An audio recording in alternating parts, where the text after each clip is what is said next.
Iglesia Tierra Deseable, muchas bendiciones. Espero que estés teniendo una semana increíble, estés teniendo un día maravilloso y si no es así, que recuerdes con gozo todas las bendiciones que el Señor ya te ha dado y te alegres en el Dios de tu salvación. Y en este tiempo que tenemos nuevamente de juntos aprender más de la palabra, de escudriñarla, de profundizar en ella, quiero que ante todo dispongamos nuestro corazón para que sea lo que el Señor quiera hablar y no las palabras de nosotros como humanos, sino solamente la revelación del Señor. Hoy, Señor, queremos darte gracias. Gracias, Señor, por todas las cosas que tú nos das, Señor. Gracias por este maravilloso día.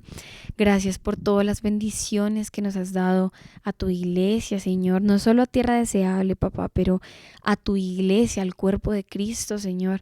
Gracias por cada bendición, por la familia, Señor, por las bendiciones materiales. Pero sobre todo, Señor, por esas bendiciones espirituales de las que nos colma, Señor. Gracias por no darte por vencido con nosotros, por siempre rescatarnos una y otra vez, Señor, por vernos con misericordia y amor por encima, Señor, de simplemente todas las cosas que pueden venir, Señor, por tanto pecado, por tanta necedad, Señor, por tanta negligencia. Tu amor, Señor, tu pensamiento es mucho más grande que el nuestro y te damos muchas gracias, Dios, por tanta misericordia, porque en ti encontramos ese refugio, Señor, que nosotros mismos no podríamos encontrar. Porque a veces nosotros mismos nos cansamos de nuestra manera de ver las cosas, de nuestra manera de actuar. Nos sentimos mal, Señor, por nuestras malas decisiones, por las cosas que pudimos hacer diferentes, Dios. Pero tú no miras eso, sino que miras el corazón arrepentido, miras el corazón dispuesto a tu palabra, Señor. Y tú nos tomas, Señor, desde la fragilidad que somos, papá. Y si es necesario, Señor, haces nuevas obras de nosotros, papá. A veces son dolorosas, pero valen la pena. Porque cuando estamos en tus manos, Señor, cuando tú eres el alfarero y nosotros somos ese pedazo de barro, papá, que necesita mucha formación, necesita mucha paciencia, Señor, tú estás dispuesto a ensuciarte las manos por nosotros.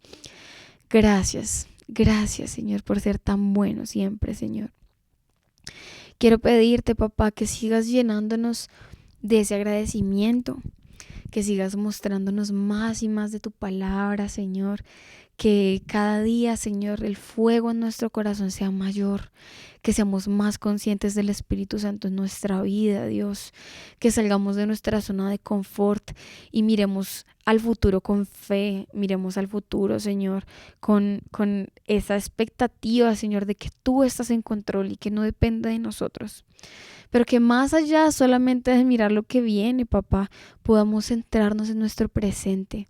Podamos hacer de cada segundo, Señor, algo valioso, que no nos tomemos a la ligera el tiempo hoy, Señor, sino que no solo sea provechoso, Señor, sino que sea, Señor, rico en entrega, en amor, en, en aprendizaje, que podamos, Señor, sentir cada uno de estos momentos de mi presente, Señor, como tú quieres que lo vivamos, papá, sin estar corriendo, pero dándole, Señor, sentido a mis pasos de hoy, Señor, y a lo que quiero seguir logrando de tu mano. Hoy, papá, te pedimos que abras nuestro entendimiento, Señor, para tu palabra, que podamos, Señor, huir del mundo, dejar, Señor, nuestra naturaleza pecaminosa, no permitir, papá, que la práctica del pecado esté en nuestra vida, sino que por lo contrario, Señor, siempre tengamos nuestra mirada puesta en ti, que en ti, Señor, encontremos no solamente perdón, sino, Señor, el alejarnos del pecado y el ir cada día más, Señor, a una vida de santidad, Señor, delante de ti. Tu palabra es fiel, Señor, nos habla cosas increíbles cada día y queremos, Señor, que sea nuestra guía, nuestra guía, Señor, para cada paso, para cada día, para todo lo que viene, Señor. Nunca dejaremos de aprender de ella, pero siempre queremos seguir aprendiendo de ella. Llénanos de tu espíritu, Señor, que nuestra vida muestre el fruto de una vida consagrada a ti, papá, y que te gocemos, Señor, a lo sumo, porque tú, Señor, eres ese Dios que nos llena de sentido, de propósito, papá. y el que nos da un futuro, Señor, lleno de esperanza, papá, y de planes maravillosos. Gracias por estar con nosotros, Señor. Te bendecimos, te damos la gloria y la honra en el nombre de Jesús. Amén y amén. Es para Él. Apocalipsis dice que toda gloria, toda honra, todo poder le pertenece. Dice que a Él se doble toda rodilla y toda lengua le confiese que Él es el Señor. Así que le démosle adoración. Alza tus manos y dile a Él. Dios admirable, inigualable Rey, verdadero y fiel, Dios eterno, en todo tiempo yo te adoraré, soberano y sublime, tú serás por la eternidad. Multitudes te adoran, las naciones se postran, a una voz cantarán. Toda la gloria, la honra y el poder sean por siempre a Jesucristo el Rey. Tú eres santo, tú eres digno de adorar.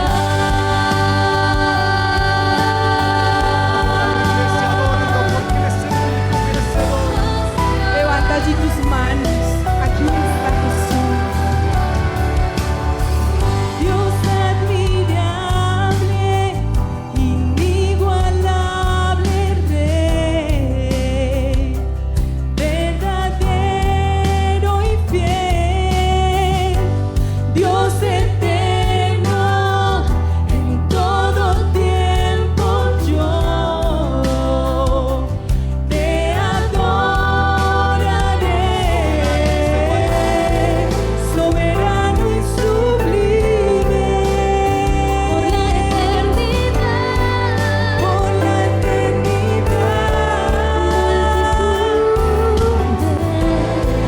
multitudes te adoran, las naciones se postran, a una voz cantarán. Toda la gloria, la honra y el poder sean por siempre a Jesucristo el Rey. Tú eres santo, tú eres digno de adorar. Toda la gloria, la honra y el poder sean por siempre a Jesucristo el Rey. Tú eres santo, tú eres digno de adorar.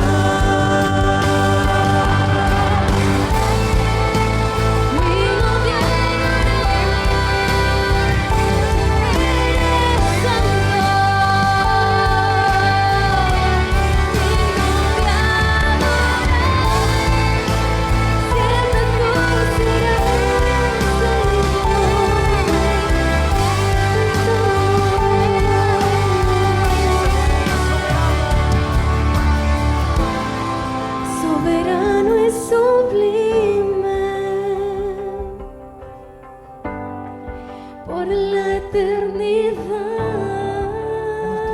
Nosotros a Él. multitudes te adoran, las naciones se postran, a una voz cantarán. Soberano, soberano y sublime, tú serás por la eternidad. Multitudes te adoran, las naciones se postran.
que es digno de adorar.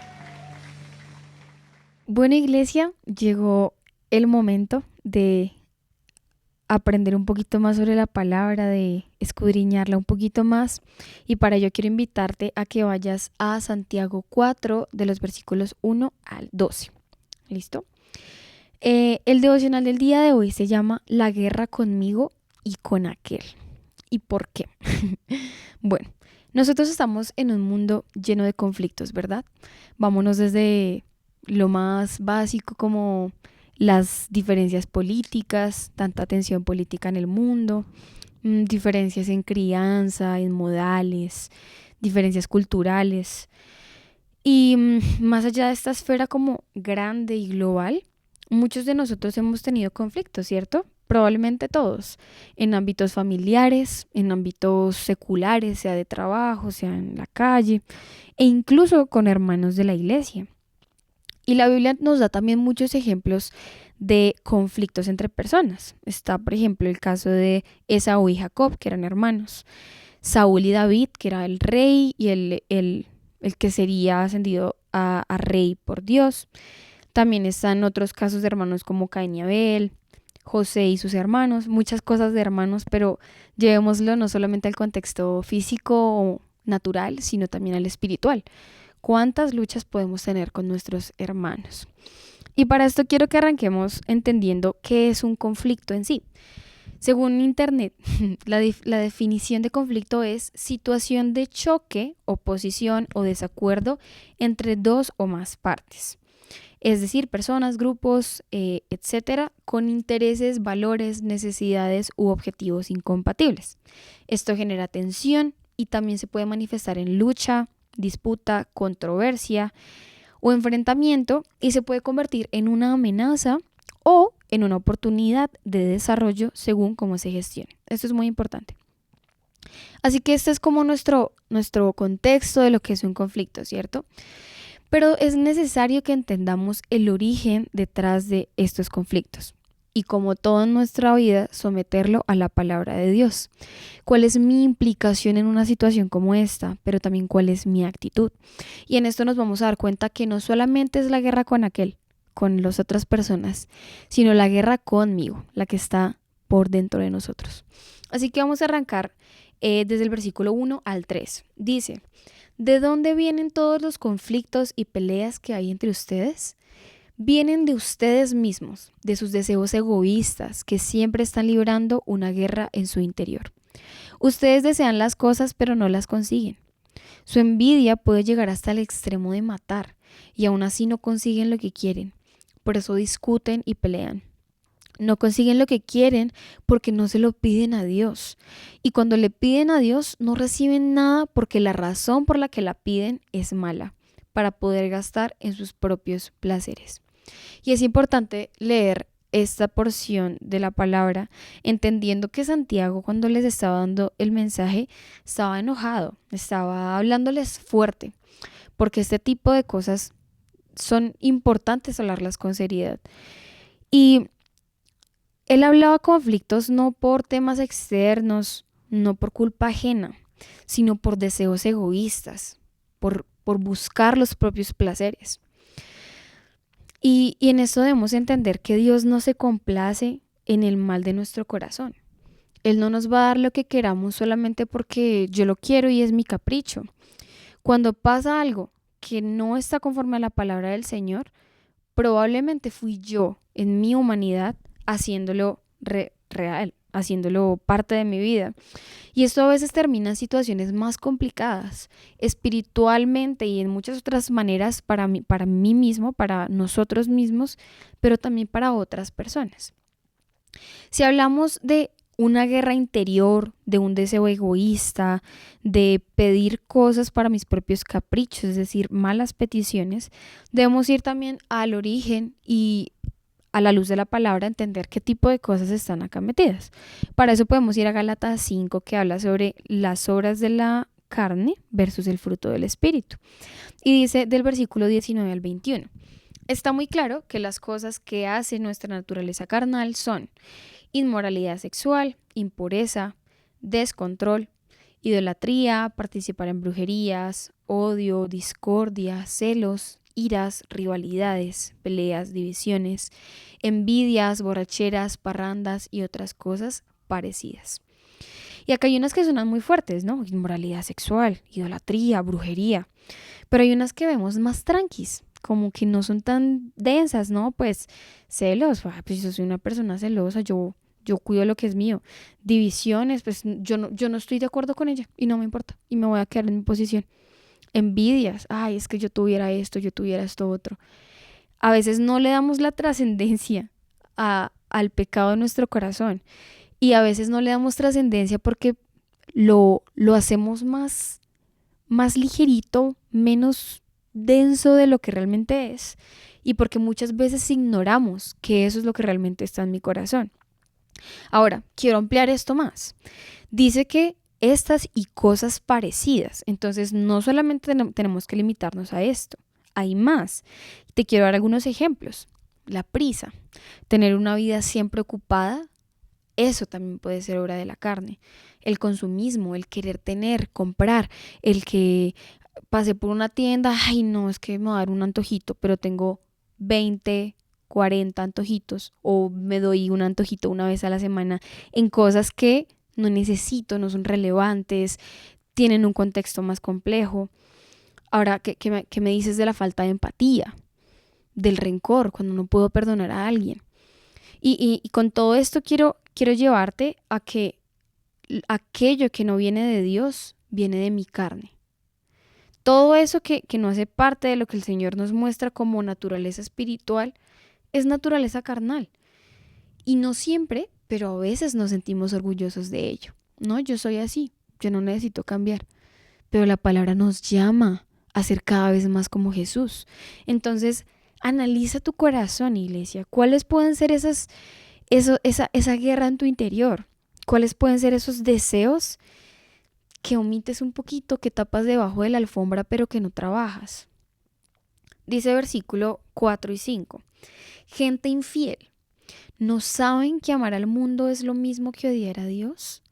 El que quiera convertirse en amigo del mundo se convierte en enemigo de Dios. ¿Creen que es en vano lo que dice la Escritura? Pues da a entender que el espíritu humano que Él puso en nosotros tiende hacia los malos deseos. Y más adelante lo dice. A veces no es que no queramos una amistad con Dios, pero no queremos dejar una amistad con el mundo. Y ese es el problema. No podemos tener los dos. No es así, no funciona así. Puede que tú quieras amar a Dios, pero a veces prefieres darle rienda suelta a tu carne, a tus pensamientos. O bueno, no rienda suelta, pero las controlas un poquito y no las sometes por completo a Dios. Es necesario rendirnos delante de Dios por completo. Pero como siempre, a pesar de que este es un mensaje fuerte y necesitamos entenderlo con la seriedad y la profundidad con la que se habla, la bondad de Dios es increíble y sobrepasa nuestro entendimiento. Y en el siguiente versículo, en el versículo 6 dice, pero el generoso amor que Dios nos da es aún más fuerte. Increíble. Por eso la Escritura dice, Dios rechaza a los orgullosos, pero es bueno con los humildes.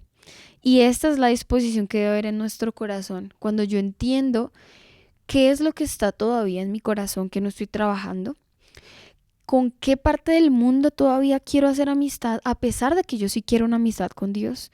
Y debo entender que el amor de Dios es más grande que mi deseo interior, que mi naturaleza carnal, pero que necesito tener un corazón humilde, porque el Señor no aprueba el orgullo. Y esto significa que Él nos da la clave para salir de nuestra situación. Así que si realmente amamos a Dios, tenemos que hacer 3 cosas. Lo primero es someternos a Dios, sometimiento a Dios. Lo segundo es resistir al diablo. Y lo tercero es arrepentimiento y humildad. ¿Dónde dice eso? No me lo inventé yo, lo dicen los siguientes versículos. Dice el 7 al 10. Así que entréguense a Dios. Resistan al diablo y el diablo huirá de ustedes. Acérquense a Dios y Él se acercará a ustedes. Quiten el pecado de su vida, pecadores. Concentren su mente en Dios. Ustedes que quieren seguir a Dios y al mundo, lamentense, pónganse tristes y lloren, que su risa se convierta en llanto y su felicidad en tristeza. Humíllense ante el Señor y Él les dará honra. Y eso es muy fuerte porque normalmente nosotros cuando leemos la palabra, pues siempre vamos muy hacia el gozo, ¿cierto? La palabra dice que en medio de las pruebas nos gocemos. Pero la palabra también nos invita a humillarnos y a que si es necesario en el proceso de arrepentimiento quebrarnos y llorar y entristecernos, esta humildad agrada al Señor cuando hay un cambio dentro de mí. Entonces, volviendo a los puntos, sometimiento a Dios, ¿cómo? A través de comunión con Él, a través de discernimiento, de pedirle discernimiento, a ser conscientes de su presencia. Lo segundo, resistir al diablo. ¿Eso qué significa?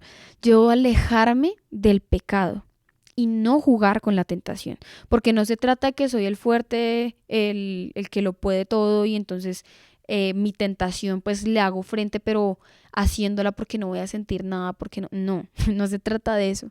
Se trata de que cuando resistimos al diablo estamos firmes en nuestra decisión de alejarnos del pecado. Y cuando somos firmes en esa relación con Dios y en alejarnos del mal que me está alejando de Dios, entonces el diablo va a huir de nosotros. Y lo tercero es arrepentimiento y humildad. No jactándome de lo que hago, no reconociéndome a mí mismo, pero al contrario buscando ese cambio en mi manera de actuar. El Señor exalta al humilde, iglesia, y cuando hemos fallado, Él nos toma de su mano y nos libra de nosotros mismos. Ya para terminar, Santiago exhorta a que refrenemos nuestra lengua y a opinar sobre los demás. Dice en versículos 11 y 12, hermanos, no sigan hablando mal los unos de los otros. El que habla en contra de su hermano o quien juzga a su hermano está hablando en contra de la ley y está juzgando a la ley. Si tú juzgas a la ley, no estás siguiendo lo que ella dice y te conviertes en juez. Solamente Dios es el dador de la ley y Él es el juez. Así que, ¿quién te crees que eres para juzgar a los demás? ¿Quién te crees que eres para juzgar a los demás? Solo hay un juez y ese juez es Dios. Y a veces es muy fácil participar de chismes, participar de hablar de más, de buscar la lengua, de entrar en los secreticos, en los rumores. Dice Proverbios 26, habla sobre eso, sobre lo delicioso, lo bueno que se siente participar de ese tipo de rumores. Pero el chisme no está bien, el hablar de las demás personas no está bien. Sabes que si tú encuentras falla en un hermano de la iglesia, en alguien de tu familia, trátalo con la palabra. Búscate Mateo 18 del 15 al 21 y te va a decir cómo afrontar ese tipo de situaciones. Pero no lo tomes con justicia propia, ni lo hagas hablando de más cuando no es lo que el Señor te pide, porque tú no eres Dios. Tú no eres juez para hacer eso, no lo somos. Y la lengua es como una espada afilada y podemos dañar y lastimar los corazones. Así que al momento de actuar, quiero que te preguntes no solo qué haría Jesús, sino qué haría Jesús si fuera yo. En mi contexto, edad, en mi trabajo, en tu contexto, ¿qué haría Jesús si fuera tú? Y sujétate al Señor, resiste al diablo y acércate con humildad y arrepentimiento al trono de la gracia. Dios te bendiga, iglesia.